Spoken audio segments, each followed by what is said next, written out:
Good morning students. आज हम हमारे बीएड सेकेंड ईयर स्वयं की समझ विषय के अंदर जानेंगे कि लक्ष्य निर्धारण का महत्व और लक्ष्य प्राप्ति। ठीक है कि लक्ष्य निर्धारण का महत्व किस तरीके से और लक्ष्य प्राप्ति किस तरीके से होती है, इसको आज हम समझ लेते हैं। ठीक है, सबसे पहले तो हम समझ लेते हैं कि लक्ष्य निर्धारण। हम बात कर रहे हैं उपलब्धि परिणाम, हमारा टॉपिक चल रहा है एजुकेशन का उपलब्धि परिणाम, कि जब हम उपलब्धि की बातें करते हैं, ठीक है ना, हम कोई ना कोई उपलब्धि अचीवमेंट को हासिल करते हैं, तो उपलब्धि का मतलब हम किसी न किसी लक्ष्य को साधते हुए हम हमारी उपलब्धि की ओर जाने का प्रयास करते हैं कि हमारा लक्ष्य होगा तो उस लक्ष्य के हिसाब से हम प्रयास करेंगे, हम किसी न किसी उपलब्धि को प्राप्त करेंगे। तो हम आज समझ रहे हैं कि लक्ष्य निर्धारण का महत्व और लक्ष्य प्राप्ति किस तरीके से होती है। ठीक है, इसको हम समझाते हैं। सबसे पहले लक्ष्य प्राप्ति की प्रक्रिया का लक्ष्य प्राप्ति की प्रक्रिया का ज्ञान। हमको हमारा जो लक्ष्य है उस लक्ष्य को प्राप्त करने की जो प्रोसेस है उसकी प्रक्रिया का ज्ञान होना चाहिए। हमको पता होना चाहिए कि हम उस लक्ष्य को प्राप्त कैसे कर पाएंगे, हमको उसके लिए क्या क्या प्रयास करने होंगे, क्या क्या कोशिश करनी होगी, अपनी मेहनत किस तरह की होनी होगी, उसके लिए समय किस तरह से देना होगा, कौन कौन से साधनों का प्राप्त होना होगा। इसके लिए हमको उसकी पूरी प्रोसेस का प्राप्त होना चाहिए। जब तक हमको उसकी प्रोसेस प्रक्रिया का ज्ञान नहीं होगा हम लक्ष्य को सही से साध नहीं सकते। ठीक है, सेकेंड है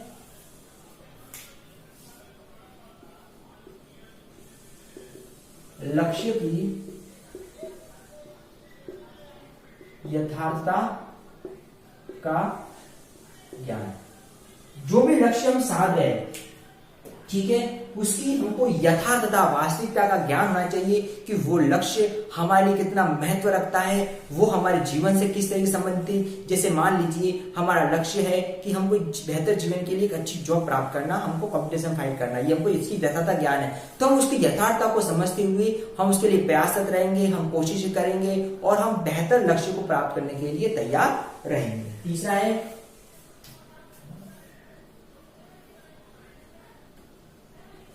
लक्ष्य के विविध पक्षों का ज्ञान। लक्ष्य के विविध पक्षों का ज्ञान।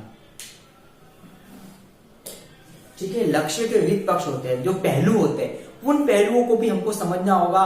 कि जैसे समझते हैं कि आज के समय में मान लो विज्ञान, गणित, तकनीकी, नवाचार, कंप्यूटर बेस्ड जो वर्क हो रहे वो जीवन में काफी जुड़े हुए, इसलिए हम लक्ष्य भी उसके अकॉर्डिंग समझते हैं कि हमारा लक्ष्य भी इस टेक्नोलॉजी बेस पर होना चाहिए, आधुनिक बेस पर होना चाहिए, और जो जीवन जो फ्यूचर है उस फ्यूचर में जो समय परिवर्तित हो रहा उसके हिसाब से होना चाहिए। तो कहने का मतलब जो विभिन्न पक्ष होते हैं, यानी कि हम इसके सकारात्मक पहलू, नकारात्मक पहलू, कैसा जीवन में क्या है, इन सबको समझते हुए हम लक्ष्य को साधते हैं कि समय की मांग क्या है और समय क्या चाहता है, उसके हिसाब से हम हमारे लक्ष्य को साधते हैं।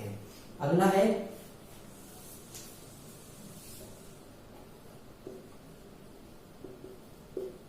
लक्ष्यों एवं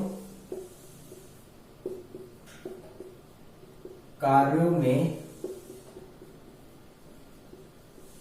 समन्वय। लक्ष्यों एवं कार्यों में समन्वय, एडजस्टमेंट लेके चलना, समन्वय लेके चलना, ये भी जरूरी है कि जो भी हमारे लक्ष्य होते, कार्य होते, उसमें समन्वय स्थापित करना है। जैसे कि मान लो एक हम बेहतर गायक बनना चाहते हैं, बेहतर संगीतकार बनना चाहते हैं, उसके लिए हमको उससे संबंधित जो कार्य है, उसके जो वाद्य यंत्र बजाना, ये सब चीजें, ये इसको हमको समझना होगा। या हम ये कह सकते हैं हमारा लक्ष्य बेहतर हम स्पोर्ट पर्सन बने, उसके लिए विभिन्न खेल से संबंधित हमको नॉलेज होना चाहिए, उसके विभिन्न पहलुओं का ज्ञान होना चाहिए। तो जो भी कार्य करने जा रहे हैं उस कार्य और लक्ष्यों में हमारा समन्वय स्थापित होना चाहिए। अगर हम बेहतर भविष्य के लिए कॉम्पिटिशन फाइट करना चाहते हैं तो जरूरी हमको उसके लिए समय देना होगा, उसके लिए जो कार्य है वो कार्य करना होगा, हमको नॉलेज जीके वगैरह अच्छा रखना होगा, वगैरह वगैरह। इस तरीके से हमको लक्ष्य और कार्य को समन्वय समझना होगा। अगला है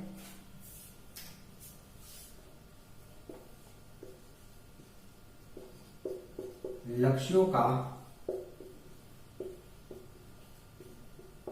दैनिक जीवन से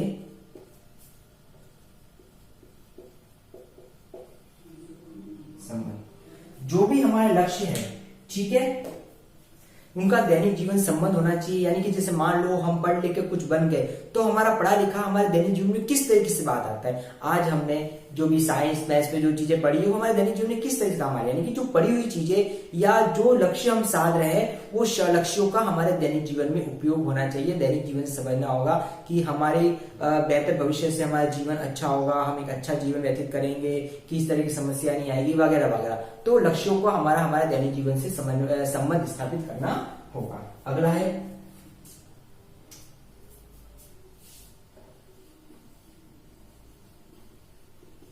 लक्ष्य का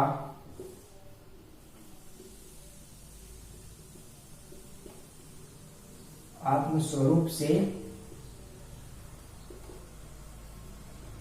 संबंध। लक्ष्य का आत्मस्वरूप से संबंध। लक्ष्यों का हमारा आत्मा का स्वरूप, हमारा आत्म स्वरूप, हमारी आत्मा किस तरीके से उसके ऊपर तैयार है, इन सबको भी समझना होगा। तो लक्ष्यों का हमको हमारी आत्म स्वरूप से संबंध समझना होगा। तो ये बातें कुछ हम समझ रहे हैं कि जो लक्ष्य है, लक्ष्यों को प्राप्त करने से पहले लक्ष्यों के बारे में हमको सही से ज्ञान होना चाहिए, उनको समझना होगा, जानना होगा, ये सब बात। इसके साथ ही नेक्स्ट जो पॉइंट्स है वो हम समझ लेते हैं।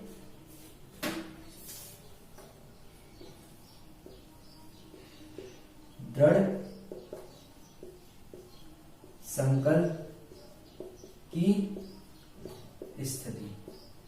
दृढ़ संकल्प लेना, दृढ़ प्रतिज्ञा लेना। लक्ष्य को प्राप्त करने के लिए हमको दृढ़ संकल्प लेना होगा कि हाँ, हम जो लक्ष्य साधना चाहते हैं, जो लक्ष्य की प्राप्ति करना चाहते हैं, उसको हम आसानी से और सहज रूप से कर सकते हैं। इसके लिए प्रतिज्ञा लेकर उसको पूरे मन से, उसको बड़े कठोर नियम से उसका पालन करेंगे तो लक्ष्य हमारा जरूर हमको प्राप्त होगा। अगला है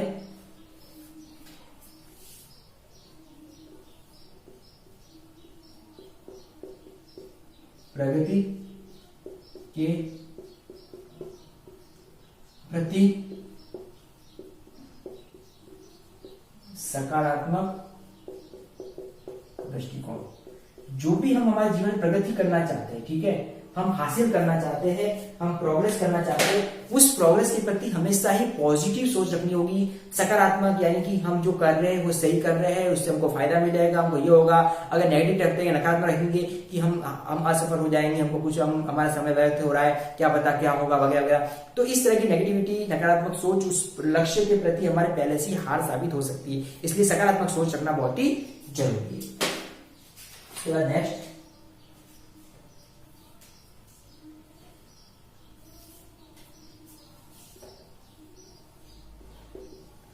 स्व एवं सामाजिक परिवर्तन। स्व एवं सामाजिक परिवर्तन। और अंतिम है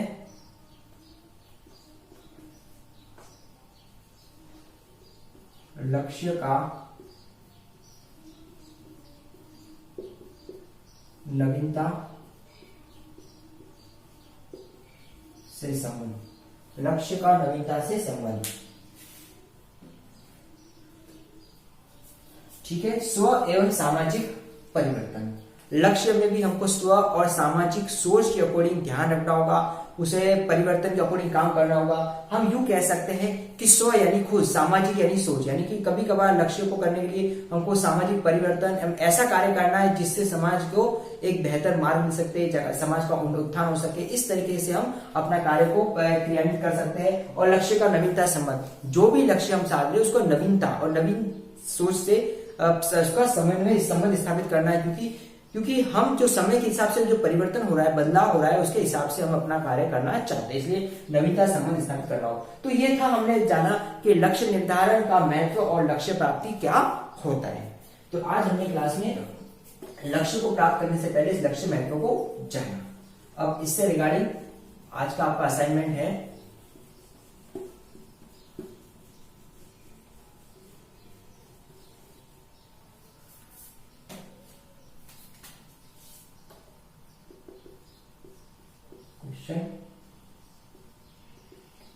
लक्ष्य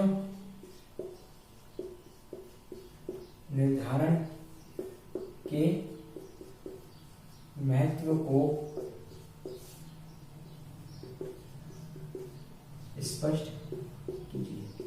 तो लक्ष्य निर्धारण क्या महत्व है आज हमने क्लास में जाना, इसी के बारे में आपको असाइनमेंट करना है। स्टूडेंट्स, कोविड समय से क्रिटिकल है, हमको सावधानी रखनी, सतर्क रखनी है, अनावश्यक घरों से बिल्कुल भी बाहर नहीं निकलना है और सरकारी नियमों का कड़ी से पालन करना है। Thank you.